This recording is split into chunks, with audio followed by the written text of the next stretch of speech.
ഏറ്റവും റീസെന്റ് ആയിട്ട് കേട്ട ഒരു തട്ടിപ്പ് എന്ന് പറയുന്നത് നമ്മളുടെ state pensioners, government, central government, അതുപോലെ സംസ്ഥാന ഗവൺമെന്റിന്റെ പെൻഷനേഴ്സ്, അവർക്ക് എവരി ഇയർ ഈ ഇത് കൊടുക്കണം, ലൈഫ് സർട്ടിഫിക്കറ്റ് കൊടുക്കണം.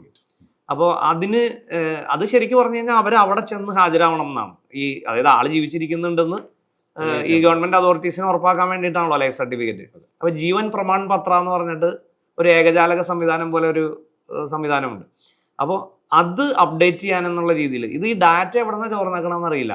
കൃത്യമായിട്ട് പെൻഷനേഴ്സിനെ വിളിച്ചിട്ട് നിങ്ങളുടെ പെൻഷൻ ഇത്രയല്ലേ, നിങ്ങൾ ഇന്ന സർവീസിൽ നിന്നല്ലേ റിട്ടയർ ചെയ്തത് എന്നൊക്കെ ചോദിച്ചു കഴിയുമ്പോഴത്തേക്കും അവർ അതിൽ കൺവിൻസ്ഡ് ആവുകയും അവസാനം ഒരു OTP ചോദിക്കും. ആ OTPയോടുകൂടി ഇവരുടെ ബാങ്ക്, സേവിങ്സ് ബാങ്കിൻ്റെ കൺട്രോള് ഈ ഫ്രോഡ്സ്റ്റേഴ്സ് ഏറ്റെടുക്കുകയും ഫണ്ട് പോവുകയും ചെയ്യണ അത് വ്യാപകമായിട്ട് ഈയിടെയായിട്ട് കേൾക്കുന്നുണ്ട്. ഈ കഴിഞ്ഞ ദിവസത്തെ പത്രത്തിൽ പോലും അത്തരത്തിലുള്ള ഒരു കാര്യം വായിച്ചിരുന്നു.